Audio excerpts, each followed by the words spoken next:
한 번 더 할까요? 삶이 예배가 되게 하라. 지난주에 이렇게 잘 쉬어주고 또 많은 책들 또 기사들을 읽는 가운데요. 삼일교회 송태근 목사님이 지금은 고인이 되신 사랑의 교회 옥하는 목사님을 통해서 들었던 내용을 그렇게 신문에 기고한 내용을 제가 보게 되었습니다. 이런 내용이었는데요. 옥하는 목사님이 생전에 이런 말씀을 하신 적이 있다고 합니다. 한 번은 부교역자가 엄청난 실수를 저지른 거예요. 교회의 명예를 실추하고 또 재정적 손실을 끼친 그 당시 그 교인들이라면 또 주변 사람들이라면 다 알만한 그런 큰 사고를 쳤는데 옥 목사님이 그 교역자를 해임하지 않고 1년을 쉬게 하셨다고 그래요. 1년 후에 다시 임무를 부여하려고 하는데 이때는 오히려 부교역자들이 들고 일어나가지고 뜯어 말렸다고 그래요. 옥 목사님 이러시면 안 됩니다. 뜯어 말렸대요. 그런데도 결국 옥 목사님이 고집대로 이 사람을 컴백을 시킨 거예요. 회복을 시키시고. 송태근 목사님이 사적인 자리에서 이게 워낙 큰 이슈였으니까 옥 목사님에게 왜 그러셨는지 이렇게 정중하게 여쭈어봤다고 그래요. 그랬더니 옥 목사님이 이렇게 짧게 대답을 했는데 의미 있게 말을 하셨다고 그래요. 내가 교역자를 믿냐? 하나님을 믿지. 그런데 그게 이 송태근 목사님한테 엄청난 울림이 있었대요. 내가 교역자를 믿어? 하나님을 믿어서 이러는 거지. 우리가 신앙생활을 한다고 하면서 종종 하나님에 대한 신뢰를 잃어버릴 때가 있는 것을 보게 돼요. 자신은 믿어요. 자기가 자기 자신은 굉장히 신뢰합니다. 그런데 하나님은 믿지 못하고 신뢰하지 못하는 거예요. 우리가 하나님을 믿는다라고 우리가 크리스찬이라고 말은 하는데 자기 자신은 그렇게 잘 믿으면서 신뢰하면서 하나님은 신뢰하지 못하고 믿지를 못하는 것. 성도는요, 정말로 내가 하나님을 신뢰한다, 내가 하나님을 믿는다, 이 사실을 온 세상의 사람들이 다 보고 믿을 수 있을 만큼 내가 보여줄 수 있어야 돼요. 그게 성도입니다. 가장 가까운 배우자, 가족, 교인들로부터도 이 부분에 대해서 인정을 받을 수 있어야 돼요. 누구누구는 하나님을 철저히 신뢰하는 사람이다. 누구누구는 어떤 상황에서도 하나님을 믿고 의지하고 경배하는 사람이다. 여러분, 예배가 뭐예요? 하나님을 사랑하는 마음에서 우러러 나오는 게 예배예요. 여러분, 어떤 예배에 대해서 우리가 생각할 때 우리 크리스찬의 본질이 무엇이냐면 heart, H-E-A-R-T, 우리가 사랑의 마음인데요. 이 사랑의 마음이 풍성할 때 온전히 하나님에게 자연스럽게 흘러나오는 행위가 예배 행위인 거예요. 그래서 예배의 행위가 먼저가 아니라 하나님을 사랑하는 H-E-A-R-T, 하나님을 향한 heart, 하나님을 향한 사랑의 마음이 먼저인 것입니다. 여러분, 예배는 기술이나 지성이나 그리고 팬시하게 외형적인 테크닉으로 그렇게 드리는 게 예배가 아니에요. 예배는 마음으로 드리는 것입니다. 사랑으로 드리는 거예요.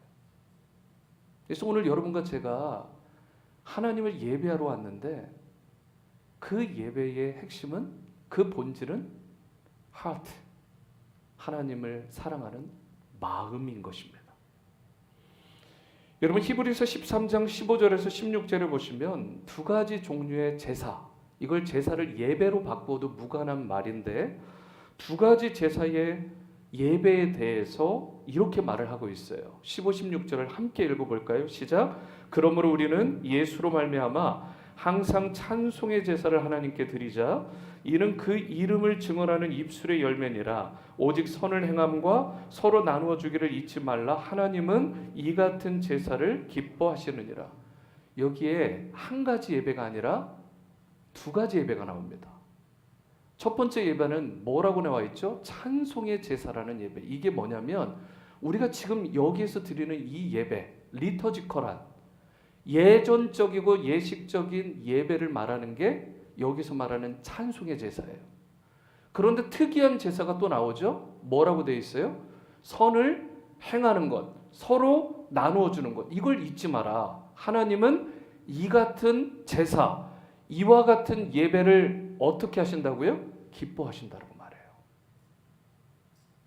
많은 분들이 일주일에 한 번 내가 주일 예배 땡 하면 됐다라고 생각하는 경향이 있는데 나머지 6일은 어떻게 하시려고요?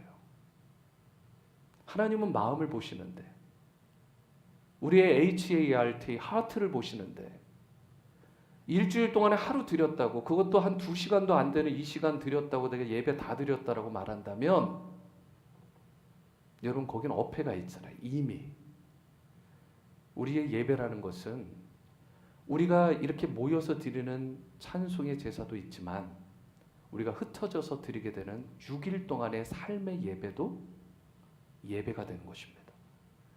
그렇기 때문에 우리가 이 예배 가운데 무엇이 더 중요하냐로 다툴 필요가 없어요. 여러분, 제가 여러분들에게 동일하게 질문할게요. 어떤 예배가 더 중요해요? 우리가 이렇게 모여서 드리는 예배? 아니면 흩어져서 드리는 예배? 어떤 게 더 중요합니까? 둘 다 중요한 거예요. 여러분, 이것은 엄밀하게 따지면 떼어놓을 수 없는 것입니다. 어떻게 이 두 가지를 떼어놓으려고 하는 거예요? 그러니까 어떤 분은 코로나 때 되니까 우리가 삶의 예배가 중요합니다. 그래가지고 이 예전적인 예배를 무시하는 경향이 있는데 그것도 잘못된 거예요. 또 우리가 코로나를 겪으면서 이 모여서 드리는 예배만이 아니라 흩어져서 드리는 삶의 예배가 중요하구나, 이것을 또 우리가 인식하게 됐잖아요. 여러분, 이 둘은 함께 가는 거라고요. 우리가 모여서 함께 드리는 이 예배를 통해서 앞으로 살아갈 6일 동안 삶의 현장에서 주어진 환경 가운데 최선을 다해서 예배의 열매를, 삶의 열매를 맺으며 살아가는 것, 여러분 이것이 바로 삶이 예배가 되는 사람의 특징이고, 이러한 사람을 통해서 얼마 전에 큐티 하셨죠? 고린도전서 가장 끝부분에, 그리고 주보에 제가 이번에 암송 구절로 냈는데 그게 뭐예요? 하나님의 마음을 시원하게 하는 자가 되는 거예요. 여러분과 저의 목표가 하나님의 마음을 시원케 하는 자가 되었으면 좋겠습니다. 하나님의 마음을 시원케 하는 자, 근심하게 하는 자가 아니라 하나님의 마음에 기쁨을 주고 하나님의 마음에 감동을 주고 하나님께 생기를 주고 또 주님의 마음을 시원케 하는 그러한 사람, 그런 예배자. 여러분, 그러려면 오늘의 예배로 되는 게 아니라 오늘의 예배도 잘 드려야 되지만 내일부터 있을 앞으로 6일 동안의 삶의 예배를 여러분과 제가 삶의 현장에서 최선을 다해 드려야 될 줄 믿습니다. 여러분, 이 두 가지의 예배가 균형을 이루고 이 두 가지의 예배가 하나님 앞에 잘 드려질 때 하나님께서 어디에서나 무슨 상황에서도 여러분과 저를 통해, 나를 통해 영광 받으시게 되는 것입니다. 우리는 이처럼 교회 예배당 안에서 드리는 예배와 예배당 밖에서 드리는 삶의 현장의 예배 가운데 열매 맺으며 살아가야 되는데요. 즉 오늘 주일 하루만 예배 드리고 나머지 6일 동안은 예배 드리지 않는 그런 삶들을 다 청산해내고 삶이 예배가 되는 크리스찬의 삶을 살아가야 되는 거예요.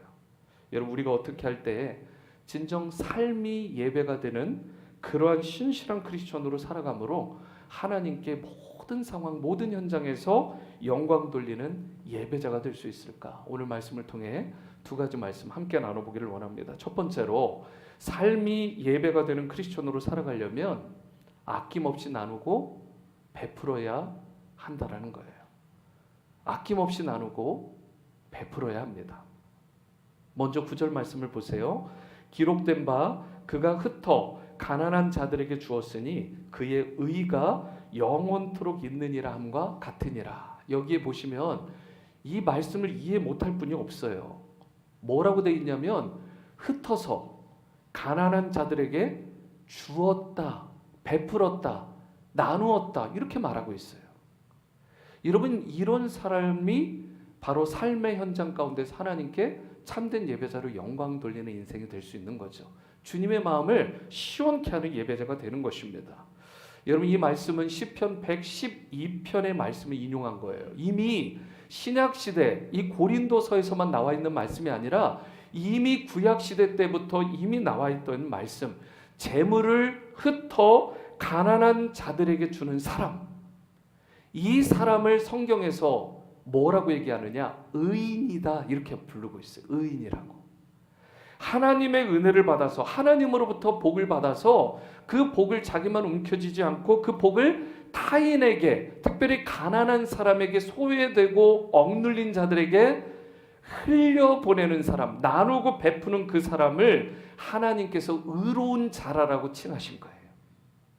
여러분, 그것을 그대로 인용해서 오늘 고린도서 9장 9절에 기록된 바 이렇게 말씀을 하고 있는 거죠. 여러분, 그러면서 9절에서 우리가 한 가지 더 짚고 넘어가야 될 게 있어요. 잘 생각해 보셔야 될 게 있는데 그 부분이 무엇이냐면 영어 번역본입니다. 영어 번역본 가운데 이 부분에 어떤 단어가 있냐면 scattered abroad라는 단어가 있어요. scattered abroad. 특별히 scattered는 흩어 뿌리다라는 뜻인데 아시잖아요. 근데 abroad라는 단어가 영어 성경에 들어가 있어요. abroad. 이게 왜 들어갔냐? 이 abroad라는 단어는 여기 이 번역본에는 안 들어간 것 같네요. abroad라는 단어는요, 이 킹 제임스 버전이나 NIV 버전에는 있는데 이 버전에 보시면 abroad라는 단어가 해외로, 장벽을 넘어서 외부로 이런 뜻이 있잖아요. 그런데 이게 한어 성경을 할 때는 번역이 안 돼 있습니다. 이 시대가 구약 시대 때잖아요. 이미 유대 사회에서 외국인들에게, 나그네들에게, 타 민족들에게 물질을 나누고 흩어 보내야 된다. 그 사람이 우리 민족이든 타 민족이든 가난한 사람들이 있다면 물질을 흘려보내야 된다라고 구약 시대 때 말씀을 했고 그 말씀을 고린도서에서 그대로 어답트해서 쓴 거예요. 여러분, 이 말은 우리가 scattered, 뿌린다라는 것을 그냥 한 곳에 집중해서 뿌린다라는 말이기보다는 scattered abroad는 넓게 뿌리는데 우리의 장벽을 넘어선다라는 의미가 있어요. 예를 들어 예수님께서 선한 사마리아의 비유를 하시잖아요. 선한 사마리아 비유 모르는 분 없죠? 그런데 그 시작이 어떻게 됐는지 아십니까? 그 당시에 그 컨텍스트, 그 상황이 한 율법사가 예수님에게 찾아와요. 그래서 율법사가 말하기를 어떻게 영생을 얻을 수 있습니까? 초미의 관심사죠.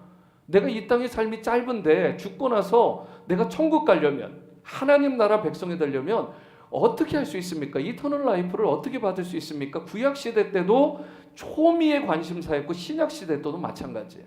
여러분과 저에게도 초미의 관심사잖아요. 물어볼 수 있어요. 그 율법사가 질문을 하자 예수님께서 어떻게 대답을 하셨냐? 하나님을 사랑하고 이웃을 사랑해라. 그러면 하나님 나라 백성, 네가 영생을 얻을 수 있게 돼 라고 대답을 해주세요. 심플하죠? 깔끔합니다. 그러면 율법사가 네 주님 알겠습니다. 너무 감사합니다. 내가 하나님 사랑, 이웃 사랑을 잘 실천하며 살겠습니다 라고 겸허하게 자기를 낮추고 끝났으면 돼요. 그런데 율법사가 뭔가 자기를 과시하고 싶은지, 자기가 좀 딴에는 뭔가 안다고 이렇게 뭔가 드러내고 싶었는지 뭐라고 한 가지 묻냐면 그러면 나의 이웃은 누구입니까? Who is my neighbor? 이렇게 물어봐요. 그러자 예수님이 그때 대답하신 게 뭐라고 대답을 하셨는지 아세요? 이 율법사는 무엇을 기대했을 것 같으세요? 율법을 잘 지키는, 하나님의 이 법계를 잘 지키는 유대인들, 그들이 너의 네이버야, 이웃이야, 이 말을 듣기를 원했을 거예요. 당연히 그 답이 나올 줄 알았을 거예요. 근데 예수님이 뭐라고 얘기한 줄 아세요? 너의 이웃은 강도 만난 자야, 이렇게 이야기를 하신 거예요. 너의 이웃은 억눌린 자야. 너의 이웃이 누구냐고? 가난한 자야, 소외된 자야. 그 사람이 your neighbor, 너의 이웃이다. 여러분, 그리고 나서 예수님께서 마지막에 뭐라고 하셨는지 아십니까? 그 일을 네가 행해라. 어떤 얘기를 하시고요? 선한 사마리아의 비유를 얘기하시고, 선한 사마리아의 비유의 마지막 핵심이 뭐죠? 결국은 가난한 사람, 억눌린 사람, 강도 만난 자를 만나면 그냥 지나가지 말아라. 그 가난한 사람들에게 나누고 베풀고 흘려보내라. 그 사람이 내 민족이 아니더라도, 그 사람이 타 민족이고 타국 사람이라도 abroad, 그 지경과 그 한계를 넘어서서 너희 유대인들만 챙기지 말고 이방 사람들도 강도 만난 자가 있으면 너희 이웃을 알고 섬기라라고 이야기를 한 거예요. 우리 교회가 VBS를 합니다. 우리 교회 가운데 특징 중에 하나는 제가 아는 한 거의 한 10개 교회 중에 9개 교회는 한인교회들이 한인들 아이들만 모여요. 거의 그렇습니다. 그런데 저희 교회의 특징은 다국적 아이들이 모여요. VBS에. 우리 아이들만 모이지 않아요. 제가 솔직히 저희 교회 전체의 시니어 패스터지만 제가 솔직히 고백할 때 우리 한국 아이들을 보면 마음이 더 가잖아요. 이 부끄러운 고백을 하는 이유는 여러분들도 예외가 아닐 것 같아서. 우리 같은 피부 색깔, 같은 언어를 쓰면 아무래도 좀 편하게 다가서고 더 이렇게 마음으로 품어주고자 하는 마음이 있잖아요, 솔직히. 그런데 여러분, 오늘 주님께서 뭐라고 얘기하시냐면 abroad, 그 한계를 벗어나라. 그 지경을 넘어서라. 너의 이웃이 누구냐? 누구라도 심령이 가난한 자, 그리고 육체적으로 쇠잔하고 물질적으로 가난하고 강도 만나고 억눌린 그 모든 사람이 너의 민족, 한국 사람이 아니더라도 타 민족이라도 그들을 마땅히 품어줘라. 여러분, 하나님께서 한국 사람만의 하나님이신가요? 유대인들이 이걸 착각한 거예요. 유대인들은 하나님이 유대 민족만의 하나님으로 착각했다고요. 예수님께서 그 모든 판을 다 깨버린 거예요. 그들의 패러다임을 다 부셔버리신 것입니다. 그 지경과 그 패러다임을 다 무너뜨려야 된다. abroad, scattered abroad. 여러분, 널리 퍼치고 계속해서 흘려보내야 되는데 우리 민족, 내 사람만, 그리고 우리 교인만이 아니라 자꾸 외부로 눈을 돌려서 흘려보내야 돼요. 우리가 오늘 오후 2시에 선교 정책 모임을 통해서 선교사님을 허입합니다. 거기서 결정이 될지 안 될지는 몰라요. 하나님만이 아십니다. 아프리카에 있는 선교사님 한 분, 또 중남미에 있는 선교사님 한 분을 추가로 허입하는 일이에요. 저희 교회적으로는 너무나 감사한 일이고 축제죠. 여러분, 그렇게 되면 그분들에게 물질이 흘러가게 되고 기도가 흘러가게 되고 우리의 사랑과 관심이 흘러가게 되고 단기 선교팀도 보내게 되고 어찌되었든 그 지역을 살리는 일에 우리의 모든 에너지들이 흘러가게 돼요. Scattered abroad. 여러분, 선교사님을 한 분 세우는 건 그 나라와 지역뿐만 아니라 민족을 살리는 일이에요. 여러분, 그렇기 때문에 쉬운 일이 아니라 너무나 중요한 일, 사소한 일이 아니라 너무나 소중하고 중대한 일이라고요.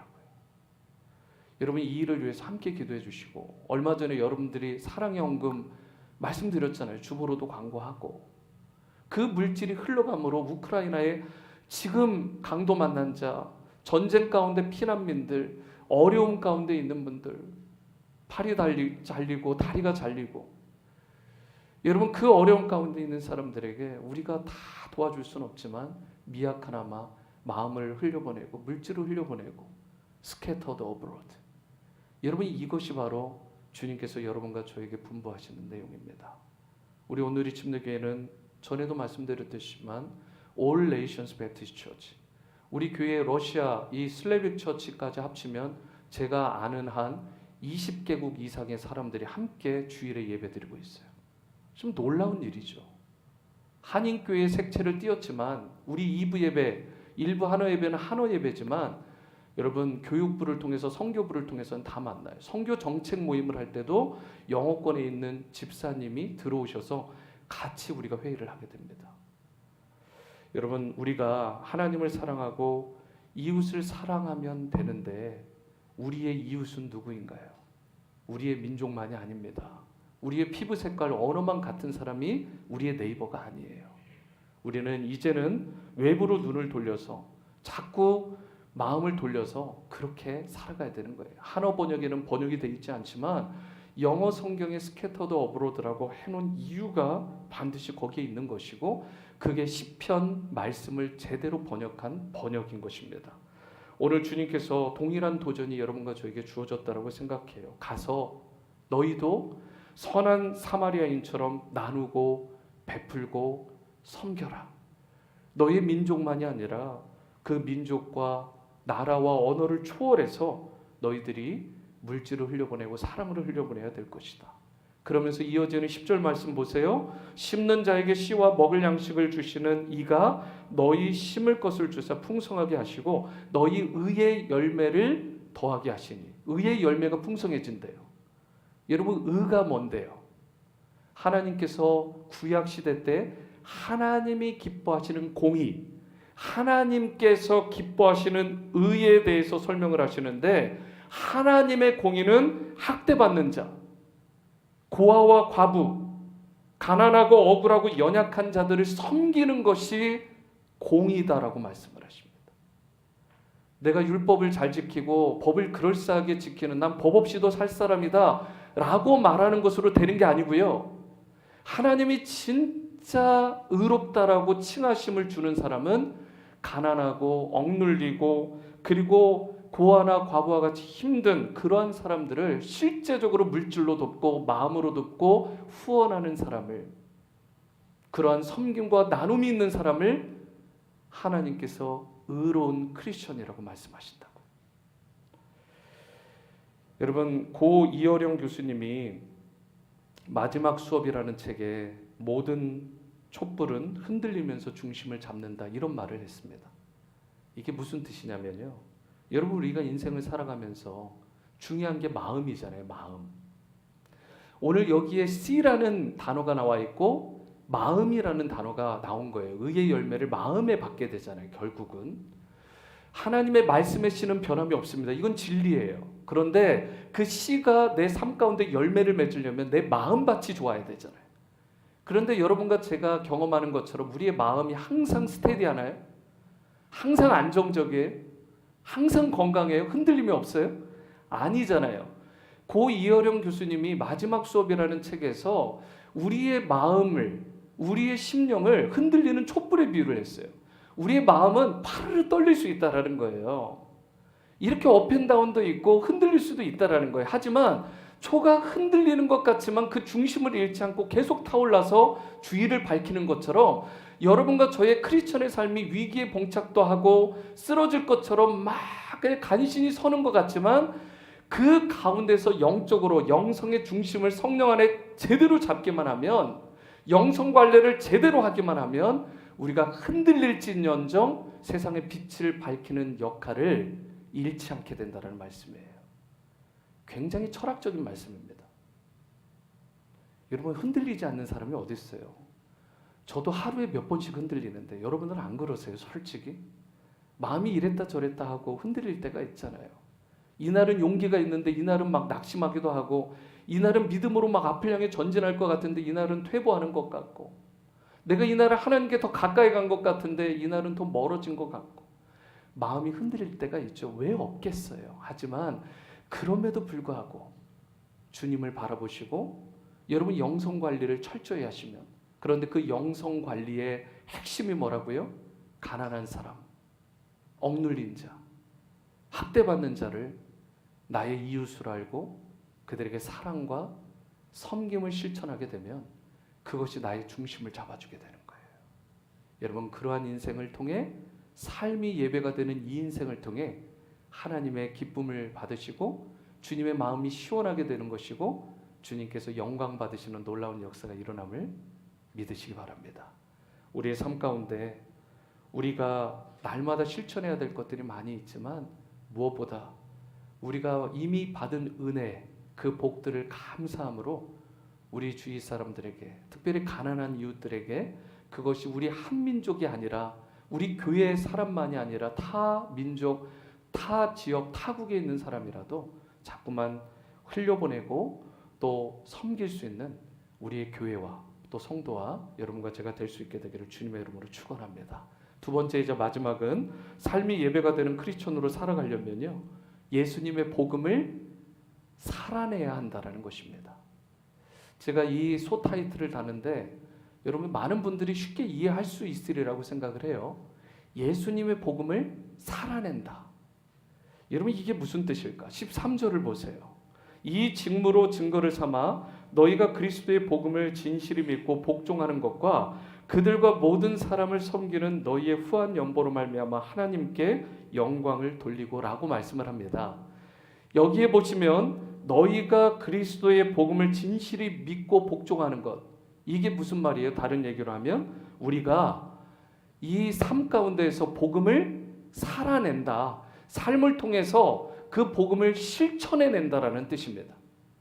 복음을 이론적으로 피상적으로 아는 데서 끝나지 않고 그 복음의 능력으로 살아내는 인생, 그것을 실천하며 살아가는 인생, 이 사람이 바로 삶이 예배가 되는 사람의 특징이라는 거예요. 흔히 복음이라고 하면 꽤 많은 분들이 오해하는 게 있어요. 제가 아는 한 특별히 신학을 공부하는 사람, 신학 과정 가운데 있었던 사람들을 보면 제가 참 걱정된 분들이 있어요. 복음이라는 단어, 이 성경에 나와 있는 이 말씀들을요, 자꾸 머리로 이해를 하려는 거예요. 머리로, 가슴으로 이해하지 않고. 머리로 이해를 하니까, 이론적으로만 접근을 하니까 맨날 논문을 쓰고 글은 페이퍼는 잘 쓰는데 복음의 능력이 제가 아는 한 그 목회자들 속에서, 신학생들 속에서 여러분 나오지가 않는 거예요.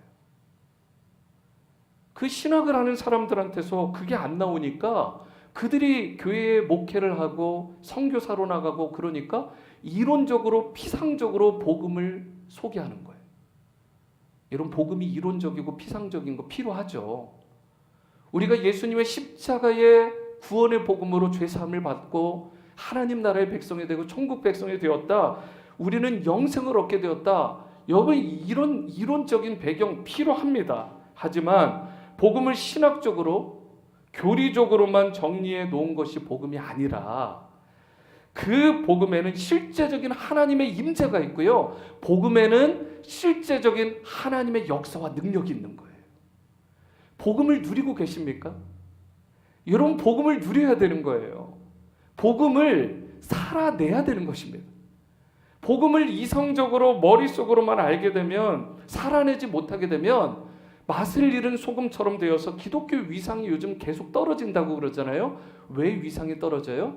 머리로는 이해하는, 들어서 알고 있는 크리스천들은 참 많아요. 복음이 무엇인지 아는 거예요. 그런데 복음의 능력이 삶을 통해서 드러나지 않는 크리스천들이 너무 많은 것입니다. 그 모습을 통해서 세상 사람들이 나처럼 복음이라면, 여러분, 이미 그게 복음이 아닌 거죠. 복음을 받았다라는 사람들의 삶의 표정이 행복하지가 않아요. 복음을 받았다는 사람의 모습이 삶에 변화가 없어요. 세상 사람들하고 다른 게 없는 거예요. 복음을 믿었다라고 하는 사람들이 어떤 능력도 역사도 일어나지가 않는 거예요. 삶에서. 복음을 삶으로 살아내지를 못하니까 사람들이 관심도 없고요. 거기서 매력을 느끼지를 못하는 것입니다. 복음을 살아내셔야 돼요. 그래야 교회가 교회다워지고 성도가 성도다워지고 우리의 가정이 크리스천 가정다워지는 것입니다. 복음을 살아내야 돼요. 14절을 보시면 또 그들이 너희를 위하여 간구하여 하나님이 너희에게 주신 지극한 은혜로 말미암아 너희를 사모하느니라. 이 말씀을 우리가 분석하지 않으면 이게 무슨 뜻인지를 이해를 못해요. 여러분, 복음을 살아내는 사람들의 특징 가운데 하나는 관계의 회복을 이루는 사람들입니다. 이게 무슨 말이냐면 오늘 14절에서 그들이라는 단어가 처음에 나오죠. 그들이 예루살렘 교회에 있는 성도들을 말해요. 그리고 너희는 누구예요? 고린도 교회를 포함한 이방 교회의 성도들을 말하는 것입니다. 그런데 누가 누구를 위해서 기도한대요? 예루살렘 교회, 유대 크리스천들이 이방 크리스천들을 위해서 기도하며 간구하며 중보기도 한다라고 말하고 있어요.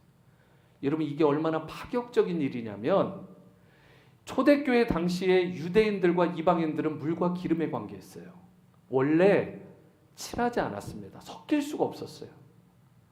왜 그러냐면 유대인들은 자기네들이 선민 사상이 아직까지 있어요. 크리스찬이 됐는데도 불구하고.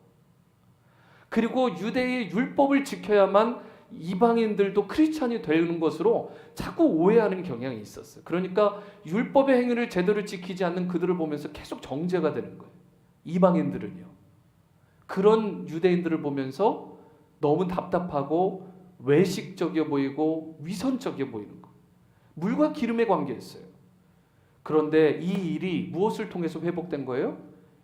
연보를 통해서 회복되었다라고 이야기를 하고 있어요. 고린도 교회를 포함한 수많은 이방 교회들이 이 연보를 통해서, 이 연보가 그냥 연보가 아닌 거예요. 사랑인 거예요. 사랑.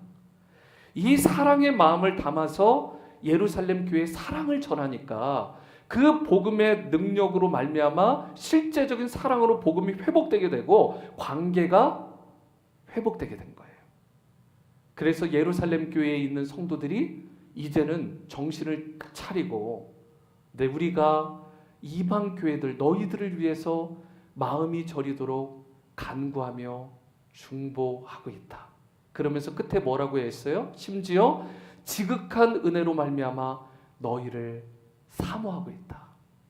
너희를 보고 싶어해. 너희를 사랑하는 마음이 너무 애틋해서 우리가 그 사모함이 하늘을 찌를 듯하다라고 이야기하는 것입니다.